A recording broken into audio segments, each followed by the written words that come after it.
Across the wall. And in the very beginning of this chapter आपको starting में एक newspaper की cutting दी हुई है, एक स्टोरी बताई हुई है। इंडियन एक्सप्रेस न्यूज़पेपर 2007 की ये न्यूज़ है। हेडिंग स्टार्स इन हर आइज, आंखों में सितारे। अब आंखों में सितारे मतलब ये नहीं कि तारे आंखों में ही आ गए हैं। स्टार्स इन द आइज का मतलब होता है कि when you have some big dreams, आपकी आंखों में बहुत सपने होते हैं और कुछ करने की चाह होती है। तो इसका एक एग्जाम्पल यहाँ पर आपको दिखाया हुआ है। जस्ट 13 ईयर्स ओल्ड, सिर्फ 13 साल की अफसाना मंसूरी, ये बच्ची का नाम है, has already jumped over the wall, वो ऑलरेडी वॉल की दूसरी तरफ जंप कर चुकी है। वॉल मतलब ये दीवार, मतलब दीवार ही नहीं है सिर्फ कि कोई दीवार है आपको कूदना है। दीवार मतलब होती है वो सारी परेशानियां जो आपको कुछ अचीव करने से रोक रही है, ठीक है। जब आप उनको ओवरकम कर लेते हैं तो उसको बोलते हैं कि you have jumped the wall. तो जो अफसाना मंसूरी है वो ऑलरेडी वॉल को जंप कर चुकी है। वॉल कौन सी थी? बिटवीन हर झुग्गी, उसकी जो झुग्गी थी, and the local basketball court, और जो बास्केटबॉल कोर्ट के बीच में जो एक तरीके से दीवार जो मुश्किलें खड़ी हुई थी। The wall made by society, वो दीवार जो कि सोसाइटी ने, समाज ने बनाई है। फॉर अ गर्ल, उन लड़कियों के लिए, who washes utensils for a living, जो कि अपनी लिविंग को अर्न करने के लिए बर्तन धोती है। The gender wall her mother had put up for her, और एक जेंडर वॉल जो कि हमेशा लड़कियों के सामने होते हैं कि आप ये काम नहीं कर सकती, ये लड़कों के लिए है, जो उनकी मदर ने बनाई थी। दोनों ही वॉल्स को उसने क्या कर लिया है? क्रॉस कर लिया है। टुडे, आज Afsana herself has become a strong wall of NBA. NBA की फुल फॉर्म है national basketball association. N for national, B for basketball, A for association. तो आज वो एक स्ट्रॉन्ग वॉल की तरह बन के खड़ी हुई है, नेशनल बॉल ऑफ एसोसिएशन की। The Nagpada basketball association, okay, यहाँ पर Nagpada basketball association of Mumbai, एक लोकल यूनिट है। वैसे एनबीए नेशनल बास्केटबॉल एसोसिएशन भी है, ओके। तो नागपाड़ा बास्केटबॉल एसोसिएशन जो है मुंबई की, उसकी एक स्ट्रॉन्ग वॉल है ये, यानी कि स्ट्रॉन्ग प्लेयर है ये। Today she is source of strength for 5 other girls, आज वो 5 और जो लड़कियां हैं बाकी, उनके लिए भी एक सोर्स ऑफ स्ट्रेंथ है। Who have come to the basketball court, जो कि बास्केटबॉल कोर्ट पर आई थी। Living behind the problems of their everyday life, अपनी हर रोजमर्रा की जिंदगी की जो प्रॉब्लम्स हैं उनको पीछे छोड़ के। Today she is the star of a young team, आज वो उस यंग टीम की एक स्टार है। This team has manage to surprise some of Mumbai's club team, ये जो टीम है नागपाड़ा बास्केटबॉल एसोसिएशन की, इसने कई मुंबई की जो क्लब टीम्स हैं, जो जहाँ पर कि बहुत सारी फैसिलिटीज़ बच्चों को प्रोवाइड कराई जाती है, उनको अच्छे से सिखाया जाता है, उनको भी सरप्राइज कर दिया है with a lot of guts and courage, क्योंकि इनमें बहुत गट्स हैं, हिम्मत और बहुत करेज है। The team has reached the finals of district level tournament, ये जो है डिस्ट्रिक्ट लेवल टूर्नामेंट के सेमीफिनाले में पहुँच गई है। तो इस कटिंग से, एक स्टोरी से आपके चैप्टर की शुरुआत हो रही है, जो कि आई थिंक बहुत इंस्पायरिंग है आप लोगों के लिए भी, कि जो प्रॉब्लम्स आप लोग फेस करते हैं या जो लोग आपको कहते हैं कि आप नहीं कर सकते, उनकी सुननी नहीं है। आप बेटर जानते हैं अपने आप को कि आप क्या कर सकते हैं, और वॉल को ईजिली क्रॉस करना है, और जो आप चाहते हैं वो अचीव करना है। ओके, चलिए ऑन दैट नोट स्टार्ट करते हैं चैप्टर को। मीटिंग द टीम से मिलने जाते हैं अब ये। We read in newspaper about Afsana, हमने न्यूज़पेपर में अफसाना के बारे में पढ़ा और नागपाड़ा बास्केटबॉल टीम के बारे में पढ़ा। We thought of meeting these girls, तो हमने सोचा क्यों ना इन लड़कियों से मिला जाए, and introducing them to you, और आपसे इनको मिलाया जाए। We took the train and got off at Mumbai Chhatrapati Shivaji terminal station, एक रेलवे स्टेशन है मुंबई का, छत्रपति शिवाजी टर्मिनल स्टेशन। हम ट्रेन पर चढ़ते हैं और वहाँ पर ट्रेन से उतरते हैं। From there we walk towards Nagpada, वहाँ से हम लोग नागपाड़ा की तरफ मूव करते हैं। It took us just 20 minutes to reach there, वहाँ पर पहुँचने में हमें सिर्फ 20 मिनट लगे। देयर वी मेट अफसाना, और वहाँ जाके हम अफसाना से मिले।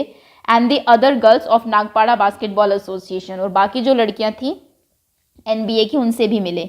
Read the interview with the team members, अब टीम मेंबर्स का एक इंटरव्यू आपको दिया हुआ है, चलिए पढ़ते हैं उसको। मीट द स्पेशल टीम, पहले तो आप स्पेशल टीम से मिलिए। Afsana, Zareen, Khushnoor and Afreen. At first the girls were quite, शुरू में तो लड़कियां बहुत क्वाइट थी, बहुत शांत थी। बट वंस दे स्टार्टेड, लेकिन एक बार जब वो शुरू हुई, they just did not stop, तो फिर वो रुकी नहीं। जरीन बिगिन, जरीन शुरू करती है पहले अपने बारे में बताना। My house is just in front of this ground, मेरा जो घर है इस ग्राउंड के बिल्कुल सामने ही है। My brother use to play here, मेरा भाई यहाँ पर खेलता था। I would stand in my balcony, और मैं अपनी बालकनी में खड़ी होती थी, and watch the boys play, और लड़कों को खेलते हुए देखती थी। I were in class 7 at that time, उस टाइम मैं 7th क्लास में थी। Whenever the boys played a match, जब भी बॉयज़ कोई मैच खेलते थे, many people came to watch, बहुत सारे लोग उनको देखने के लिए आते थे। The winning team got a lot of praise, और जो टीम जीतती थी उनको बहुत प्रेज, प्रशंसा, तारीफ मिलती थी। एवरीवन चीयर्ड द प्लेयर्स, सब प्लेयर्स को चीयर अप करते थे। ऑन सीइंग दिस, ये देखकर, I wished I could also play, मैंने सोचा कि काश मैं भी खेल पाऊँ। Would I to get a chance to show my talent, क्या मुझे मेरा टैलेंट दिखाने का मुझे भी कोई मौका मिलेगा। आई आस्क्ड द कोच, मैंने कोच से पूछा, बट वॉज अफ्रेड, लेकिन मैं डरी हुई थी। He is a good friend of my father, जो कोच थे वो मेरे फादर के बहुत अच्छे दोस्त थे। The coach said, why not, coach ने कहा क्यों नहीं मिलेगा। If you bring some more girls, अब अकेली लड़की तो बास्केटबॉल नहीं खेल सकती, तुम अगर और लड़कियों को ले आओ, you can make a team, तो तुम एक टीम बना लो। देन आई टीच यू, तो मैं तुम्हें सिखा दूंगी। फाइंड आउट, अब आपको ये पता करना है क्या आपकी घर के आसपास कोई जगह है जहाँ पर आप खेल सकते हैं, लोग वहाँ पर क्या क्या खेलते हैं, कौन खेलता है, आपकी एज के जो बच्चे हैं वो खेलते हैं या नहीं, और क्या क्या चीज़ें वहाँ पर होती है। तो ये तो आप ही को करना पड़ेगा। आप इसका आंसर लिखिए। अब देखिए हमने उनसे क्या पूछा, जो इंटरव्यूअर है जिन्होंने उनका इंटरव्यू लिया, was it easy to make a beginning, क्या शुरुआत करनी आसान थी। तो खुशनूर कहती है, at first my parents refuse, पहले तो मेरे पेरेंट्स ने मना कर दिया, but when I insisted they agreed, लेकिन जब मैंने इंसिस्ट किया, बहुत मनाया, तो वो मान जाते हैं, अग्री कर जाते हैं। अफसाना बताती है, my mother works in the flats and sends us to school, मेरी मदर फ्लैट्स में काम करती हैं और हमें स्कूल भेजती है। आई ऑल्सो हेल्प हर, मैं भी उनकी हेल्प करती हूँ। When I told her about my plan to play basketball, जब मैंने उनको बताया कि मेरा क्या प्लान है बास्केटबॉल खेलने का, अम्मी गॉट एंग्री, तो अम्मी तो गुस्सा हो गई। शी सेड, उन्होंने कहा, girls do not play basketball, लड़कियां बास्केटबॉल नहीं खेलती है। डू योर वर्क, अपना काम करो। गो टू स्कूल, स्कूल जाओ, एंड स्टडी हार्ड, और मेहनत से पढ़ाई करो। No need to go to the ground to play, ground में कोई जाने की जरूरत नहीं है खेलने के लिए। But When my friends and coach sir talked to her, अम्मी agreed, लेकिन फिर मेरे दोस्तों ने और कोच सर ने उनसे बात की तो अम्मी मान जाती है। ओके, अब आफरीन देखिए, इनकी स्टोरी काफ़ी लंबी है। आफरीन बताती है, वी वर नॉट अलाउड, हमें अलाउ इसलिए नहीं करते हैं बिकॉज वी आर गर्ल्स, क्योंकि हम लड़कियां हैं। My grandmother gets very angry with all of us, मेरी ग्रैंड मदर जो है हमसे बहुत गुस्से में रहती है सबसे, बट स्टिल, लेकिन फिर भी, we 3 sisters come here to play, हम तीनों बहनें यहाँ पर खेलने के लिए आती है। आफरीन की 3 बहनें हैं यानी कि। Grandmother scolds us, grandmother हमें डांटती है। And even scolds our coach sir, और हमारे कोच सर को भी डांटती है। शी टेल्स अस, वो हमें कहती है, you need proper equipments to play, तुम्हें खेलने के लिए प्रॉपर इक्विपमेंट चाहिए। You need to have a lot of milk for strength, फिर स्ट्रेंथ के लिए बहुत सारा दूध पीना पड़ेगा। Where will the money for all this come from, इन सब के लिए पैसा कहाँ से आएगा। But daddy understand our feelings, लेकिन डैडी हमारी फीलिंग्स को समझते हैं। He even teaches us some special moves used in the game, उन्होंने हमें कुछ स्पेशल मूव्स भी सिखाए हैं जो गेम में काम आएंगे। My daddy also use to play on this ground when he was young, मेरे डैडी जब यंग थे वो भी इस ग्राउंड पर खेलते थे। He did not have proper shoes और क्लोथ्स, और उनके पास प्रॉपर शूज़ और क्लोथ्स भी नहीं थे उस टाइम पर। He use to practice with a plastic ball, okay, plastic ball से वो प्रैक्टिस किया करते थे उस टाइम पर।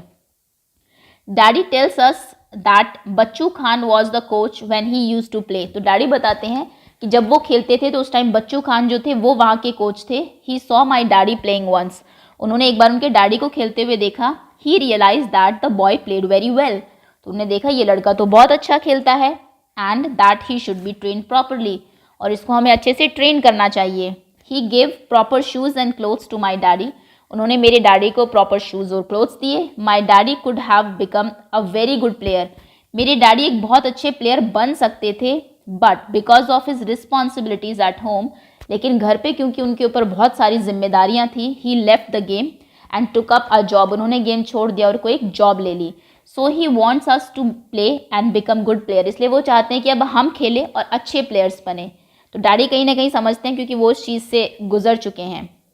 अब आप बताइए, have anyone ever stopped you from playing some games, क्या आपको कभी किसने मना किया है गेम खेलने के लिए, किसने मना किया, क्यों किया है, आपने फिर क्या किया, क्या किसी ने आपकी हेल्प की है खेलने में और आपको एनकरेज किया है। तो ये भी आप ही के एक्सपीरियंस है, आप ही बताएंगे इसको कि क्या आंसर होंगे आपके। प्लस ये more like discussion type question है, लिखने वाले क्वेश्चन है भी नहीं। फिर हमने उनसे पूछा tell us about your team, अपनी टीम के बारे में बताइए। एक लड़की कहती है we felt a bit strange in the beginning, शुरू में तो हमें बहुत स्ट्रेंज लगा, अजीब लगा। We were the first girls team here, हम यहाँ पर पहली लड़कियों की टीम थी। People use to come and watch us practising, लोग आते थे और हमें प्रैक्टिस करते हुए देखते थे। They were curious to see how girls would play basketball, वो बहुत क्यूरियस थे, बहुत उत्सुकता थी उनके अंदर ये देखने की लड़कियां बास्केटबॉल कैसे खेलती है। Now people are no longer surprise, लेकिन अब लोग सरप्राइज नहीं होते हैं। They have begun to accept, उन्होंने एक्सेप्ट करना शुरू कर दिया है that we girls can also play well, कि हम लड़कियां भी अच्छा खेल सकती हैं। अब अफसाना कहती है I was 11 years old when we first started playing, मैं 11 साल की थी जब मैंने पहले खेलना शुरू किया। At that time we were not allowed to go anywhere else to play a match, तब हमें कहीं और जाने की अनुमति नहीं थी, अलाउ नहीं करते थे हमको कहीं और जाना। It has been 2 years since then, तब से 2 साल हो गए। Now we go to other places also for matches, हम अब दूसरी जगह भी जाते हैं मैचेस के लिए। But all this could happen only because of our hard work and sir's coaching, लेकिन ये सिर्फ इसलिए हो पाया क्योंकि हमने बहुत मेहनत की और सर की कोचिंग की वजह से। अनदर गर्ल, अब दूसरी लड़की बताती है yes we really worked hard, हाँ बिल्कुल हमने बहुत मेहनत की है। Sir is also very strict, sir भी बहुत स्ट्रिक्ट थे। वी फर्स्ट जॉग टुगेदर, सुबह सबसे पहले हम लोग जॉगिंग करते हैं एक साथ। देन डू आर एक्सरसाइज, फिर हम अपनी एक्सरसाइज करते हैं। Sir teaches us how to play the game well, sir हमें बताते हैं कि गेम को अच्छे से कैसे खेला जाए। We practice how to keep the ball with us, हम प्रैक्टिस करते हैं कि बॉल को अपने पास कैसे रखें। To dodge the player of other team, दूसरे टीम के जो प्लेयर है उसको डॉज कैसे किया जाए। How to throw the ball in the basketball, किस तरीके से बास्केटबॉल में बॉल को फेंकते हैं, थ्रो करते हैं। टू स्कोर अ गोल, जिससे कि गोल लग सके, स्कोर हो सके। To pass the ball well and to run fast on court, किस तरीके से बॉल को पास करना है, किस तरीके से कोर्ट पर तेजी से दौड़ना है, ये सब चीज़ें उनको सिखाई जाती है। अब आफरीन बताती है सर सेज, सर कहते हैं while playing do not think you are girls, जब खेल रहे हो तो ये मत सोचो तुम लड़कियां हो। प्ले लाइक अ प्लेयर, लड़कियां लड़के क्या होते हैं, प्लेयर्स तो प्लेयर्स होते हैं, खिलाड़ी होते हैं, चाहे वो गर्ल्स हो चाहे बॉयज़ हो। Keep playing even you get a little injured, थोड़ी बहुत इंजरी भी हो जाए तो खेलते रहो। We support each other and say come on get up, जब ऐसा कुछ होता है तो हम एक दूसरे को सपोर्ट करते हैं, कहते हैं चलो चलो कुछ नहीं हुआ, गेट अप, खड़े हो जाओ, यू विल बी फाइन, ठीक हो जाओगी तुम। Now our game has improved a lot, अब हमारा गेम बहुत इम्प्रूव हो गया है। Everyone says that we play as well as the boys team, सब ये कहते हैं कि अब हम बॉयज़ टीम की तरह ही खेलते हैं। वन गर्ल, एक लड़की उनमें से बताती है we also play with boys team, हम तो लड़कों की टीम के साथ भी खेलते हैं। We want them to play with us as equals, हम चाहते हैं कि वो हमारे साथ इक्वल ही खेले। They should not be lenient because we are girls, lenient ना हो, मतलब ये ना हो कि ये तो हाँ चलो लड़कियां थोड़ा लीनियंसी से खेल ले, हम नहीं चाहते, हम चाहते हैं इक्वल कॉम्पिटिशन दे। Sometimes we get angry when the boys imitate us, कई बार हम गुस्सा हो जाते हैं जब बॉयज़ हमें इमिटेट करते हैं, हमारी नकल उतारते हैं। But we take it as a challenge and correct our mistakes, लेकिन हम इसको एज चैलेंज लेते हैं और अपनी गलतियों को सुधारते हैं। If the boys try to cheat we scold them, और अगर बॉयज़ चीटिंग करने की कोशिश करते हैं तो हम उनको डांट भी देते हैं। अब डिस्कस करिए, do girls and boys play different type of games in your school and neighbourhood, क्या आपके आसपास गर्ल्स और बॉयज़ अलग अलग टाइप के गेम्स खेलते हैं? अगर यस तो कौन से गेम बॉयज़ खेलते हैं, कौन सा गर्ल्स खेलती है? Do you think that there is any difference between the games and the way they are played by boys and girls? So the answer will be yes, कुछ डिफरेंस तो होता है, जो बॉयज़ जो गेम खेलते हैं और गर्ल्स जो गेम खेलते हैं और जिस तरीके से खेलते हैं, the way they play. Because boys आपने देखा होगा they usually play tough, rough and tough and very tedious games और हार्ड गेम्स जो होते हैं, और गर्ल्स जनरली ऐसे गेम्स खेलते हैं जिनमें फिजिकल एक्टिविटी थोड़ी कम हो। ऐसा नहीं है कि वो फिजिकली वीक है, अगर वो चाहे, अगर उनको प्रॉपर कोचिंग दी जाए तो definitely they can also play. Should the games for boys and girls be different, क्या गर्ल्स और बॉयज़ के लिए डिफरेंट गेम्स होने चाहिए? व्हाट डू यू थिंक, आप क्या सोचते हैं?